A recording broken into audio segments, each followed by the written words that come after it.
Eh bien, salut tout le monde, c'est l'info décalée. Aujourd'hui, nous sommes en compagnie de Edouard, Ulysse, Antoine, Karim et moi, Samuel.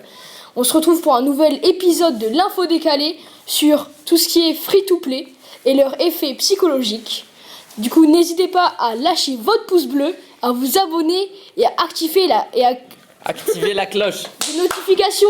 En tout cas, merci à toi Samuel. Oui, en effet, aujourd'hui, je pense que tu as bien résumé tous les sujets. Ouais. Du coup, Samuel, vous le connaissez pas. Pareil pour Edouard, oui. Merci d'être venu. Enfin, si vous devez me connaître sur Radio Gaming. Oui, il nous vient tout droit de Radio Gaming pour parler aujourd'hui d'un sujet autour de ça. Les jeux vidéo et les jeux vidéo free-to-play. Et leur influence psychologique sur les gens et comment ils les poussent à acheter des choses dont ils n'ont pas forcément besoin. Donc aujourd'hui on va parler de quelque chose dont vous connaissez peut-être, dont vous avez peut-être été témoin si vous jouez à des jeux comme Fortnite et compagnie, non pas des jeux de tir, mais des jeux free-to-play. Free-to-play, qu'est-ce que ça veut dire ? C'est très simple, c'est super simple à installer et c'est gratuit pour jouer. Alors, je pense que vous l'aurez deviné d'après le titre de cette émission, il y a des mécanismes psychologiques absolument diaboliques et très ingénieux qui sont derrière ces jeux. Et il y a des psychologues de renom qui ont travaillé littéralement toute leur carrière sur ce genre d'effets psychologiques. Et les développeurs, ce qu'ils vont faire avec ces jeux, c'est qu'ils vont vous amener à leur but ultime, le fait que vous payez des achats. Parce que oui, le jeu est gratuit, mais alors comment les entreprises qui développent ces jeux font pour gagner de l'argent ? Eh bien c'est très simple. Ils vous font payer des choses dont vous n'avez absolument pas besoin. Du coup, comme l'a dit Ulysse, il est vrai que dans ces jeux free-to-play comme Fortnite Battle Royale, on peut acheter des cosmétiques qui n'ont aucune utilité envers le jeu, à part montrer sa richesse excessive. Et un peu flex avec ses potes, on peut dire ça. On peut dire ça comme ça, ouais. Sachant que parfois même les développeurs payent des psychologues justement pour trouver les meilleurs moyens d'influencer les enfants pour qu'ils achètent, et plus ils achètent, plus ils ont envie d'acheter, plus ils jouent. Moi je suis malheureusement victime de ce phénomène. Et ça arrive sur plusieurs jeux comme par exemple Brawl Stars, sauf que Brawl Stars ce n'est pas la même chose que Fortnite, il n'y a aucun impact sur le jeu, mais dans Brawl Stars il peut y en avoir justement, comme par exemple avec le Brawl Pass, justement tu peux avoir plus de crédits, avoir des brawlers plus facilement, les brawlers qui te donnent des choses justement, ce qu'on appelle le pay to win, exactement, qui est un autre principe que le free to play. Et c'est Brawl Stars est free to play, mais dans Brawl Stars, il y a un système de pay to win en quelque sorte. Ouais. Il y a un autre exemple, je pense peut-être le plus gros des pay to win et celui le plus impactant chez les enfants, c'est Roblox. Je pense que vous le connaissez tous. Roblox, oui. Sur tous ces mini-jeux, vous aurez tous la possibilité d'acheter un Game Pass ou des trucs qui vous feront détruire tout le monde, sauter tous les niveaux. Sauf que c'est pas, on remarque, Roblox se fait beaucoup d'argent parce que c'est le plus gros de ces jeux pay to win sûrement, mais on peut voir aussi que c'est plus rentable de faire des jeux free to play parce que les pay to win, au bout d'un moment, quand t'as tout acheté et que tu peux détruire le jeu, bah en fait c'est chiant, tu peux plus rien faire et c'est relou, ça te défonce la progression. Alors c'est pire que les jeux free to play parce que là c'est vraiment de votre faute et en plus c'est pas très fun et au final il y a plus de plaisir à jouer. Mais alors donc revenons au sujet, le free to play. Fortnite est une forme de free to play très spéciale parce que quand même il faut avoir un ordinateur ou une console très puissante pour le faire tourner parce que c'est quelque chose de gros quand même. Mais du coup je disais du coup que les cosmétiques que l'on peut acheter dedans ne sont pas payants, on peut avoir quelque chose gratuite, sauf que les choses gratuites on se dit bon d'accord c'est gratuit, sauf que on trouve que ça va trop lentement, du coup on voudrait accélérer les choses, on accélère, on voit que c'est bien, sauf qu'après du coup on a beaucoup d'argent, on achète et quand on n'a plus, et ben tu veux plus attendre, tu veux continuer encore acheter, et toujours dans ce plaisir ce plaisir qui est inexistant, enfin il est existant mais sauf que c'est justement qui n'a pas trop d'intérêt. C'est investi dans ton dans ton divertissement. Donc là on a parlé de quelques exemples de jeux free-to-play qui sont très populaires. On a résumé rapidement comment les jeux free-to-play vous font acheter des choses qui n'ont qui n'ont pas du tout d'intérêt pour vous et qui vous font croire qu'ils ont des intérêts. Alors maintenant, on va parler de comment ces jeux free-to-play arrivent à vous faire payer, finalement, arrivent à vous faire atteindre l'objectif ultime des développeurs, c'est de vous faire payer. Et il y a énormément d'effets psychologiques qui ont été mis en jeu par les développeurs pour vous faire payer. Ça commence dès l'installation du jeu. Avant que vous avez installé le jeu, vous arrivez sur le site web du jeu, par exemple, je vais prendre par exemple Epic Games. Ce qu'on va vous demander, c'est de vous créer un compte Epic Games. Là, c'est super simple. On appuie sur un bouton, on fait connexion avec Google ou connexion avec Facebook, et puis là, on a directement accès à un compte Epic Games, et puis on peut accéder à tous les jeux qu'on veut. Et après, quand on veut télécharger Fortnite, c'est très simple. Il suffit juste de le télécharger le launcher, et puis après, on lance le jeu. Il faut quelques minutes pour que ça se télécharge, et puis après, c'est bon, on peut y jouer. Alors là, ça a été très simple pour vous, mais ça a été complètement gagnant pour Epic Games parce que ils ont déjà joué sur plusieurs effets psychologiques. D'abord, le fait d'avoir une récompense gratuite. Le jeu est gratuit, il est super simple à installer. Là, directement, vous allez vouloir y jouer. Et pour Epic Games, ce que vous avez fait, c'est que vous êtes connecté avec Google ou Facebook. Et je pense que vous le savez, hein, Google connaît beaucoup de choses sur vous. Et donc, quand vous connectez avec Google, eh ben, Epic Games va directement connaître vos préférences, connaître vos goûts, vos choix, vos historiques, etc.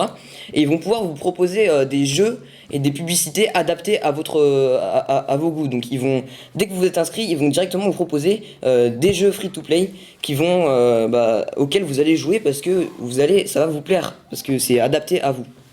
Après, je précise que dans les jeux free-to-play, il n'y a pas de pub.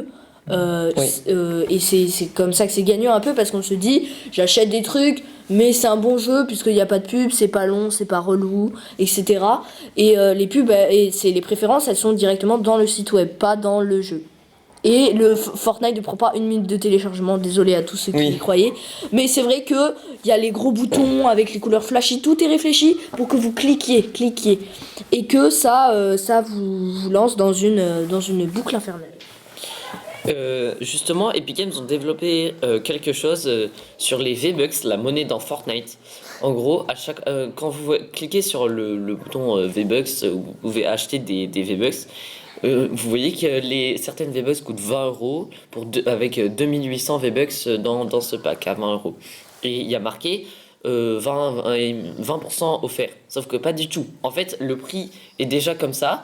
Ils vous font juste croire qu'ils vous offrent 20% des V-Bucks qui sont dedans, alors que non, ils vous font croire cela, ils peuvent marquer ce qu'ils veulent, les 20% sont peut-être offerts, mais vous payez quand même une somme considérable. Voilà, oui, Samuel. En plus, comme vous avez pu le voir, dans les jeux comme Brawl Stars ou Fortnite, les prix ont augmenté parce que vu qu'il y avait tellement de gens qui achetaient ces monnaies virtuelles, ils pouvaient se permettre d'augmenter les prix car c'était quelque chose d'obligatoire pour les personnes et où ils ne pouvaient pas s'en débarrasser, voilà. Enfin, s'en passer plus. Ouais. Et surtout, ce qu'ils font quand ils augmentent les prix, ils font pas 20% en plus.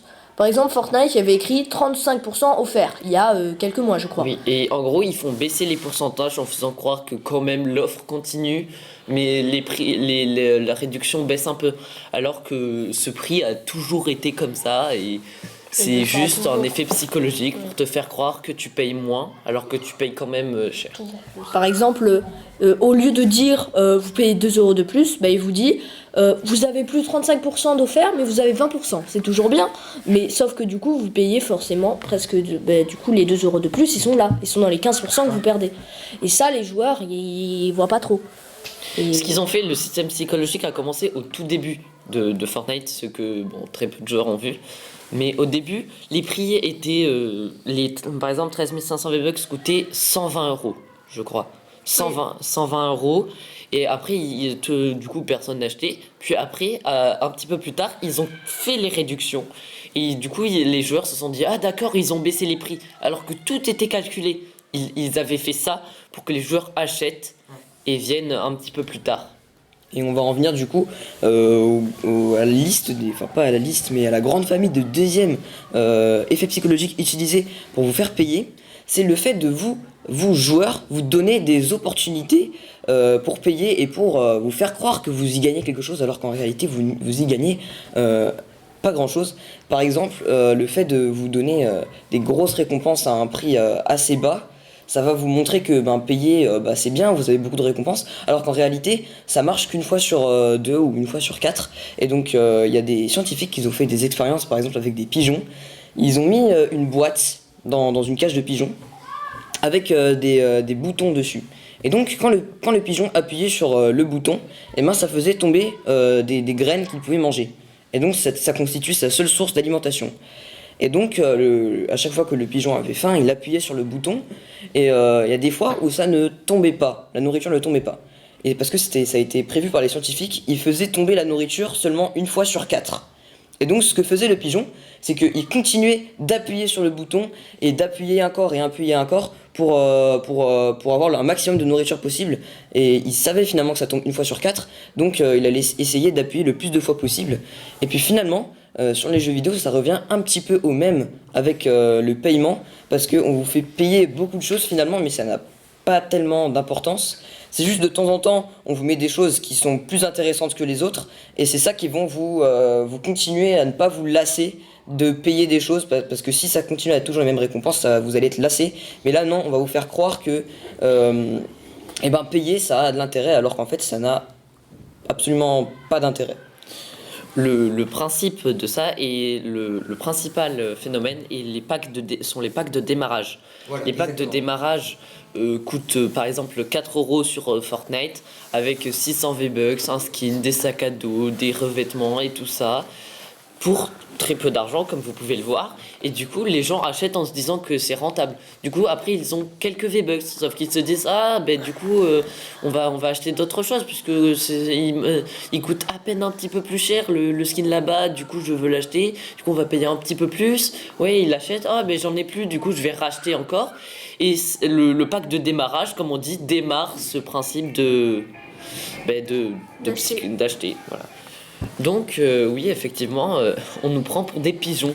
C'est exactement comme a dit Ulysse. C'est là, je crois que c'est là que devient cette expression, justement parce que ce phénomène psychologique, c'est toujours en fait dans ce monde, c'est toujours la loi du plus fort et du plus riche qui gagne.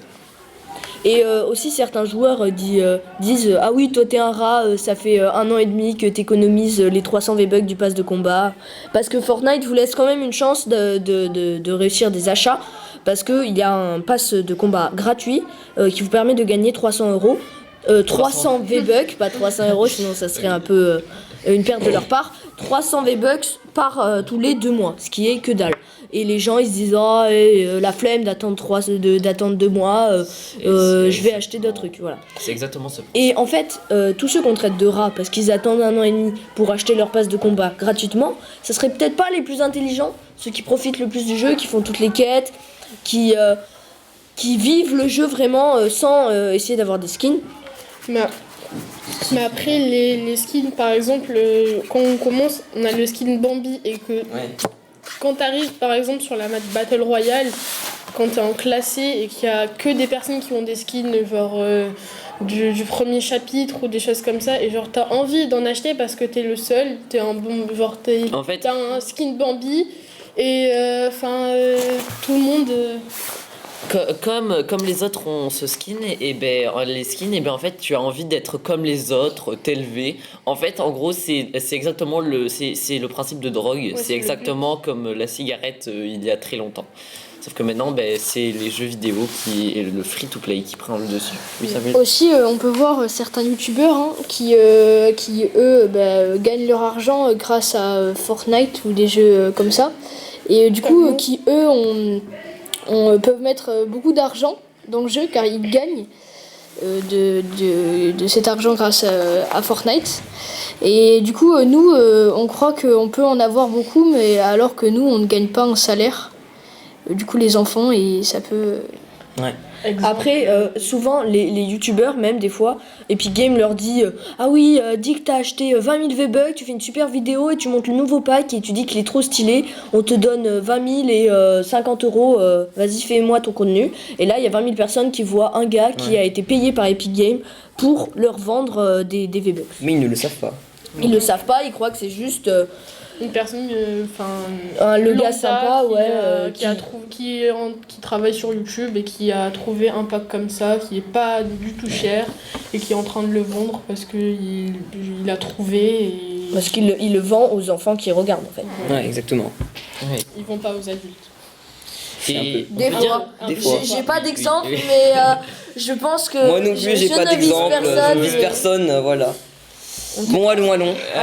Oui, Passons à la et- suite. et du coup, par exemple, les réseaux sociaux aussi sont un petit peu, on peut pas dire c'est des jeux free-to-play, sauf que en juste faisant un clic, tu permets à des gens de leur faire gagner de l'argent Par exemple. et tout ça, et eux ils proposent de te donner, oui, ils font des concours où tu peux gagner des V-Bucks, eux en likant et en mettant en favori la vidéo, et en mettant un commentaire et tout ça, et eux ils gagnent, alors qu'ils perdent pas grand-chose finalement. Et du coup, ça enrichit les jeux parce qu'ils ont acheté extrêmement beaucoup de choses pour faire ce concours. Et tout ça, ça enchaîne plein de choses. Du coup, YouTube gagne de l'argent, les YouTubeurs gagnent de l'argent, et les pigeons qui cliquent, et que en plus ils participent au concours, et qui achètent, et tout ça, et que finalement, tous les joueurs sont manipulés par les jeux vidéo. Exemple, il y a un serveur Discord, tu peux gagner des nitros gratuits. Et donc, si t'envoies, je sais plus quoi, à tes potes ou des trucs comme Oui. ça. Alors, Mais je sais pas si c'est. c'est très intelligent de leur part parce que ils te disent ce soir nitro gratuit. D'ailleurs, je connais des personnes dont je ne dirai pas leur nom qui en ont gagné un. Mais je dis pas que ça marche pour autant parce que en fait, toutes les personnes que tu as invitées sur le serveur, toutes les demandes que tu as de personnes que tu as invitées sur le serveur, ils vont gagner un nitro de bad game, mais quand même. Du coup, quand tu vois ça, tu te dis ah ouais, j'ai invité tous mes potes, comme ça ils ont un nitro, ils seront contents et tout. Au final, t'invites 20 potes, personne n'a de nitro, et là c'est juste le serveur.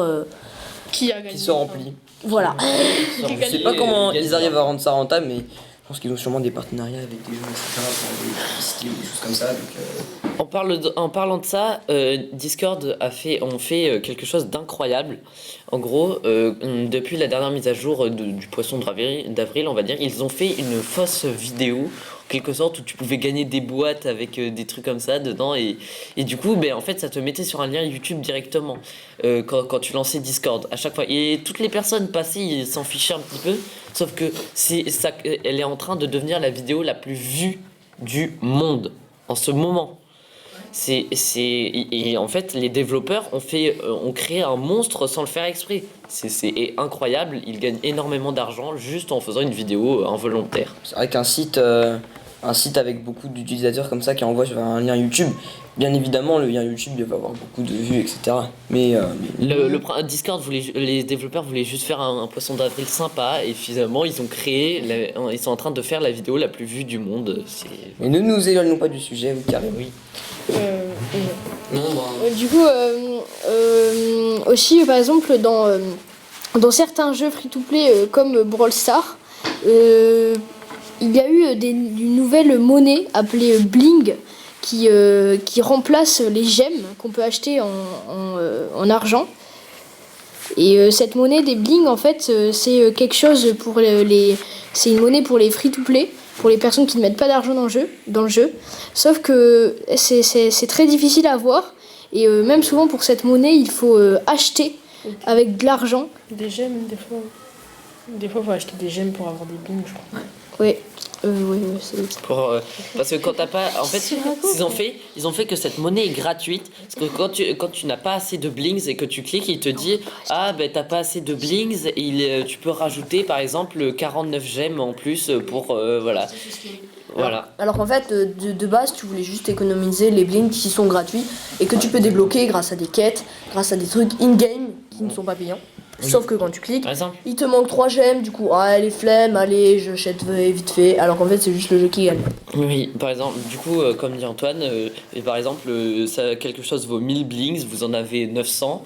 Là, vous dites, du coup, je clique, il me manque 10 gemmes pour avoir ça. Ah, ben ouais, 10 gemmes pour avoir les blings. Ah, ben je vais acheter des gemmes, ça coûte pas cher, 10 gemmes et tout ça. Et du coup, le jeu renta quand même. Et après, des fois, il vous manque un peu plus de gemmes, mais vous dites, ah oui, mais du coup, c'est moins cher que le prix originel. Vous achetez encore, et du coup, voilà. Bon. Et c'est le principe du free-to-play qui est vraiment. Vraiment une boucle, un cercle Une boucle vicieux comme on infernale. dit.